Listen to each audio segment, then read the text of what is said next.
It is the great paradox of the 20th century.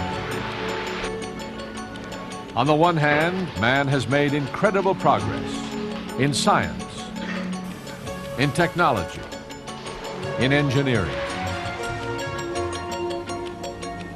He has developed the computer, harnessed the power of the atom, walked in space and on the moon, and sent spacecraft to probe the far reaches of the solar system and beyond.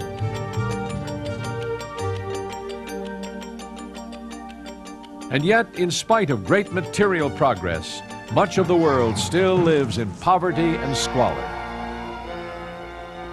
Millions must daily face the threat of famine.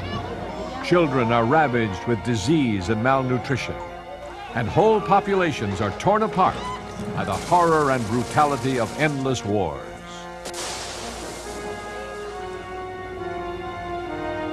Why? When there seems to be no end to man's inventive genius, can't he solve the problems of living together in peace and prosperity? Typical of this paradox is the island nation of Sri Lanka, set in the Indian Ocean off the southern tip of India. Blessed with a tropical climate, beautiful scenery, abundant natural resources, and not overpopulated, Sri Lanka seems in a good position to avoid the problems that beset other nations in this region.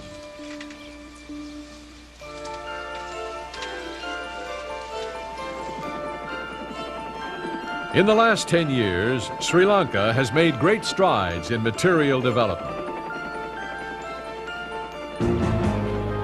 But the calm was shattered as rival factions took to the streets in outbreaks of terrorism and violence that rocked the entire nation.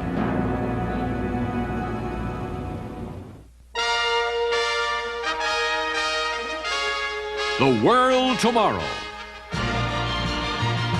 The Worldwide Church of God presents Herbert W. Armstrong, internationally recognized ambassador for world peace, visiting prominent leaders around the globe, discussing the cause of world problems,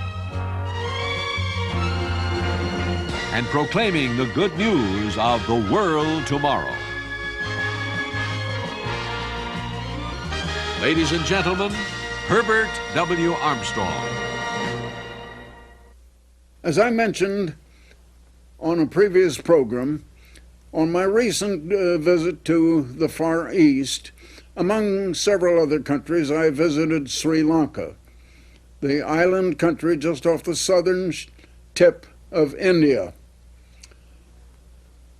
And while there, I found that the same conditions obtained there that do all around the world, the same paradox, and in fact they were, at the moment I was there, in the throes of a fresh wave of terrorism that was occupying the banner headlines of newspapers. While there, I not only visited with the president of the country, but with most of the top officials of the nation. And also, before leaving, I spoke to a local audience of subscribers to the Plain Truth magazine. The Plain Truth is one of the largest circulated magazines in the world, as I will mention again at the close of this program. But I want to show you some of the things that I said in that meeting to our own Plain Truth subscribers in Sri Lanka.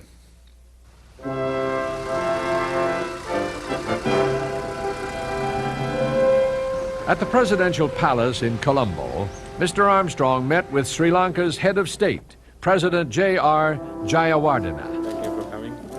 Good morning. After presenting the president with a traditional gift of Steuben crystal, Mr. Armstrong discussed the problems that a leader of a nation today faces in trying to help his people. Sri Lanka's National State Assembly buildings are set on a lake in the outskirts of the capital city. The striking modern buildings are inspired by the traditional architecture of Sri Lanka. The parliamentary complex forms the nucleus of a new administration capital for the country. At the Parliament building, Mr. Armstrong met with Sri Lanka's Prime Minister, Mr. Ranasinghe Premadasa. Very happy. Visit to our country very eagerly. Thank It's a you. pleasure that I got this opportunity of meeting you. Thank you so I much. have read a lot about you, and I have read the plain truth. Thank you. Oh, yes. Thank you. Well, it's an I honor have to got a meet lot of you. back copies.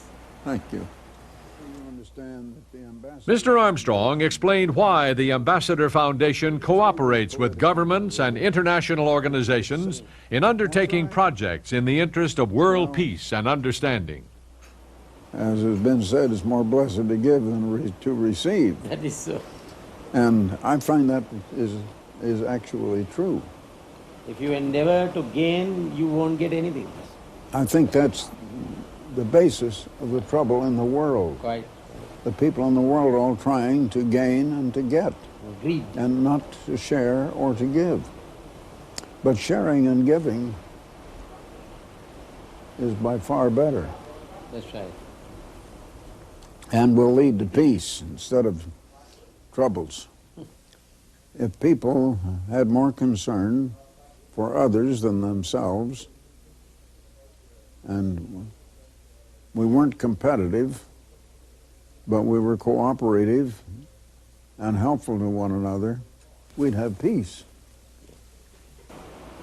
We are very thankful to you for taking time off to visit our country and discuss matters with us, and for the great service you are rendering to mankind. The final afternoon of his visit to Sri Lanka, Mr. Armstrong spoke to an audience of Plain Truth subscribers at the Hotel Lanka Oberoi in Colombo, explaining why mankind by himself cannot overcome violence and destruction.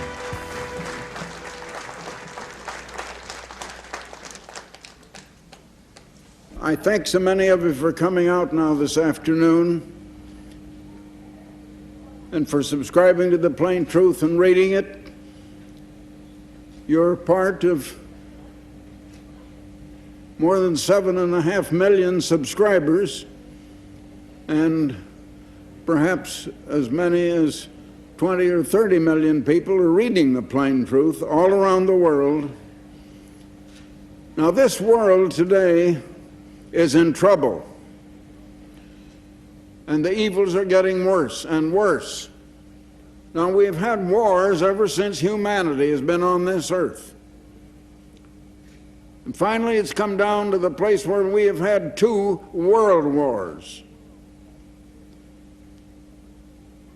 And since the last World War, we're having little wars break out here and there, and strife in many parts of the world. Strife in the Middle East, strife between England and Ireland, strife down in Central America, strife all over the world.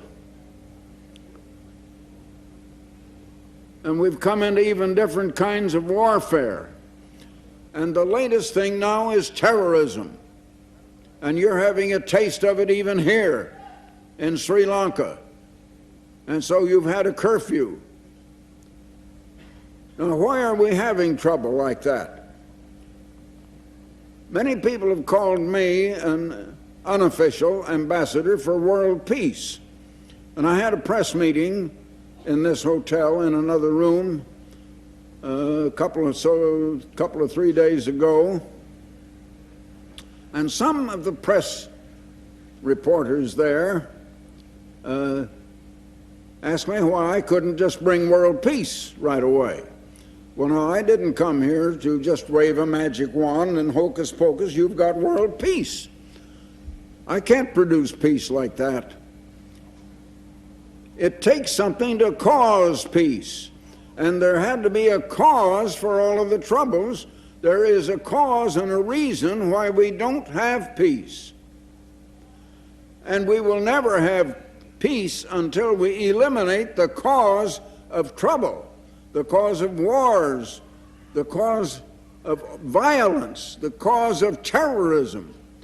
Why do we have things like that?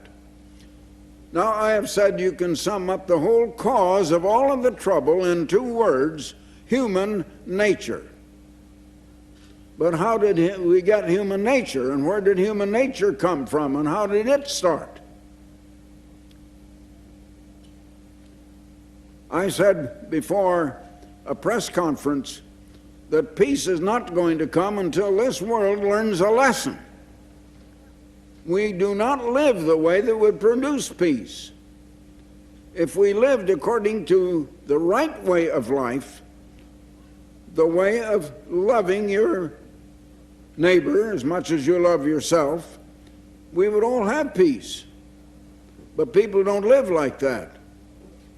The problems in this world have become so great that no man in any government can solve them. I've talked to heads of government, to kings and prime ministers and presidents and heads of government all over the world. And I had lunch even just this noon with your president. And they are capable men who run governments all over the world. But no human being is capable of solving all of these problems. Now, why? This world has been allotted 6,000 years of human experience to go on and learn the lesson that selfishness and trying to get from other people and competition and strife is not the way toward peace, and is not the way toward happiness, and is not the way to have prosperity and the good things that could be produced out of the earth. Because all material things come out of the earth. Now, I'll go back to the beginning. There was a time when there was no human being on this earth. And the oldest history in the world is called the Holy Bible. There's another history that is known in this part of the world called the Koran, and it also records the same incident. They are the oldest histories that you can read to find out what has happened way back in the past. Now, both the Bible and the Koran give us a recorded history of the very first man. The first man was created out of the dust of the ground. In the Koran it says out of mud. In the Bible it says the dust of the ground. It's all the same thing. By God. And man is just out of the dust of the ground. He breathed into his nostrils the breath of life. And man became a soul. And to that soul there was a forbidden tree in a great garden where the man was placed. And God told him he must not touch of that tree. Now there was another tree in that garden called the tree of life. And he could have had that tree, and God wanted him to take of that tree, but that would have meant that he would have relied on God, that God would teach him, and God would show him the way to live to have peace. God would show him how to love his neighbor. The other tree meant he would decide for himself what is good and what is evil, and he would take the knowledge to himself of good and evil, and that is what the man did, and he disobeyed God. And thereupon God shut up the tree of life and shut it off from man for 6,000 years, and it's still shut off up to this day. The world doesn't know that, but it is true, and that is the condition. Now the man was left to himself. He rejected relying on God. He said, I will rely on myself. I will think out myself what is good and what is evil. I will think out for myself what causes pain and suffering and the way to avoid it. I will think out for myself what is good. Now, along at that same time, before that, the Creator God had created angels. After God created angels, he created one very great super angel. He was a cherub, He created three kinds of angels: ordinary angels, and then angels that are called seraphs, that are a higher rate of angels with greater minds and greater power, and then still higher angels that are called cherubs, and they are still higher. Now, most angels are holy and righteous and good, but just like the man had to decide for himself whether he would listen to his Creator and rely on his Creator, or just rely on himself and disobey his Creator, so this one archangel did. He was placed on this earth. His name was Lucifer, and he was placed on the earth and given a throne. Now, he's an angel.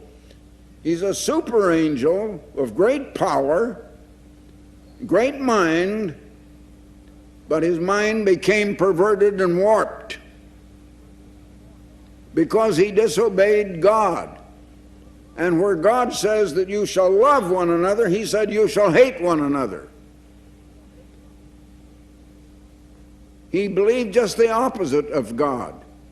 Where God is good, he became evil. Now, he influenced the first man and the first woman before they took of that tree of the knowledge of good and evil.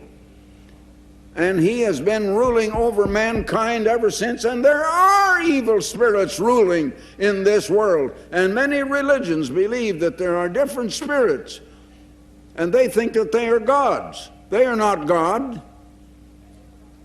There's just the one God family, and God is a family. There is a father of that family, and the one who became Jesus Christ was a son. But God is supreme over all. Now, until you understand that, you can never understand the great mystery of life and why we have trouble in the world and why things are like they are. They'll never make sense to you until you understand this. Now, human beings have gone along in the way of selfishness and deciding for themselves what is right and what is wrong, and they have not relied on God. They've tried to rely on themselves, and they're cut off from God, and they don't even know about God. They don't think about God. Now, God is love, and he loves us all. He loves everybody. And he wants us to learn to love everybody. And he wants us to know that we need to rely on him, and that his mind alone can understand our problems, and he can show us the way to peace. But people don't turn to God. They don't say to God, show me your way. They don't say to God, I know I've been wrong, and show me how to get right. No, they want to go on their own way. God did not create human nature in us. We turned to that way until it got to be habit and got to be natural, and so we call it human nature. And that's the way we are on the earth today. And we have our problems, but our minds aren't big enough to understand all of our problems, and to understand that as long as we're selfish, and as long as the whole motivation of life, the purpose of life of most people is just to compete, competition, trying to get something for themselves. And everyone wants more of material things that come out of the ground.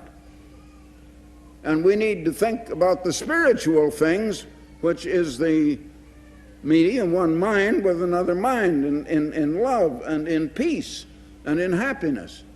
We don't have peace because people don't have peace in their own minds and hearts.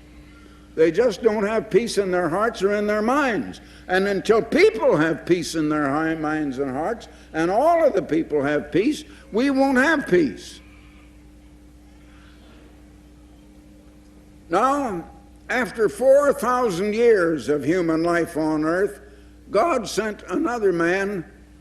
That was his own son, the one that had been the Logos, that was with the very family of God, as the very Son of God, and he became a human being. And his name was Jesus Christ.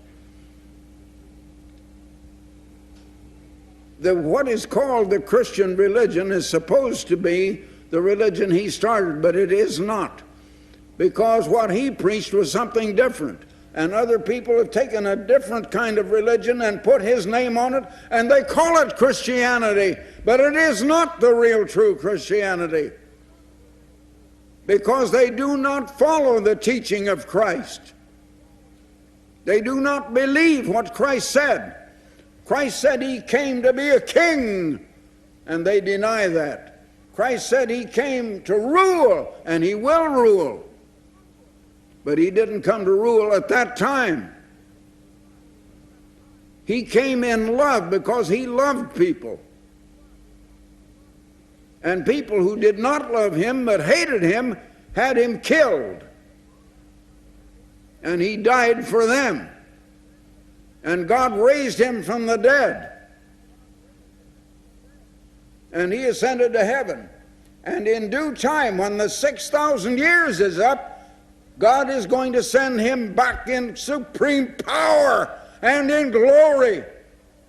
And he is going to rule over all the nations on the face of this earth. But he won't do that until human beings have come to the place where, if he delayed any longer, human beings would wipe themselves out of existence by nuclear weapons. And God is not going to let us commit human suicide by erasing ourselves from the earth.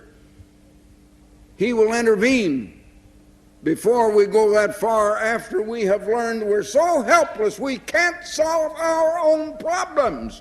We can't solve our problems. We have to rely on God. We can't save ourselves because we aren't willing to love one another. Because we go on and humans want to compete with one another. And as long as we want to live that way, we will not have peace. Now, you can't just pray to God, give us peace, and he'll give you peace. God says, you live the way I tell you and you'll have peace. I'm living that way. You can live that way if you want to. And we'll help you. But I didn't come here to try to force any of it on you. I'm just talking plain language. I've told you where the trouble is. I've told you why we're having trouble. I've told you how we're going to have peace. It won't be in this world. It'll be another world altogether.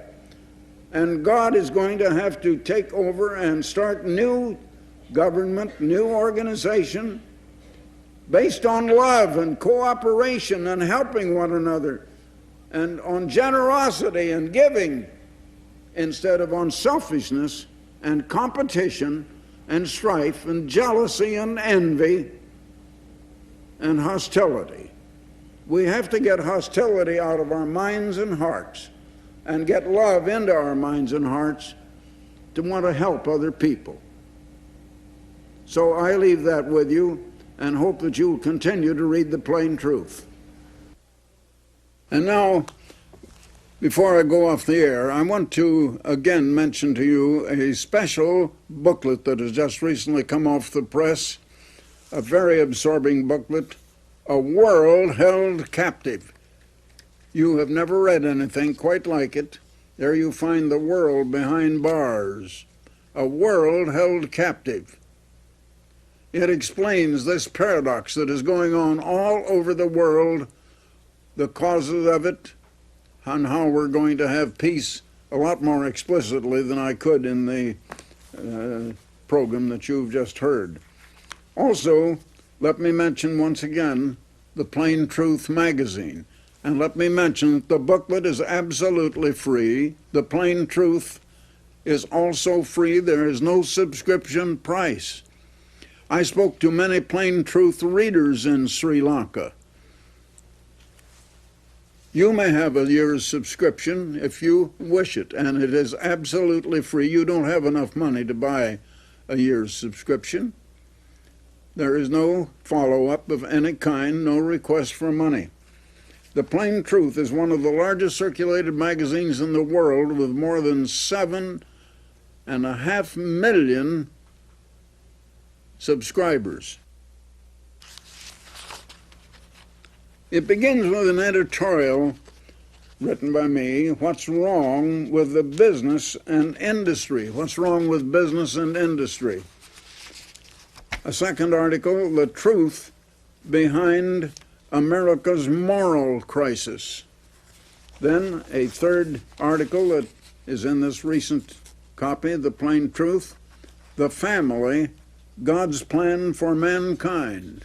Very few realize to what extent the family is an integral part of God's plan for mankind and the importance of the family structure. Another article, What's Prophesied for Russia and China? What is going to happen?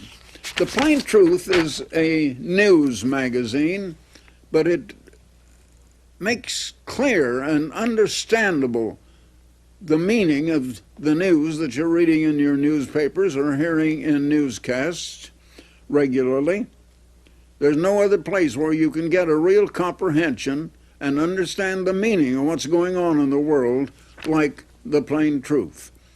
There's no magazine like The Plain Truth. It is a family-oriented magazine, and it deals with the human interest in the problems of life, the things that confront every one of you in your lives every day.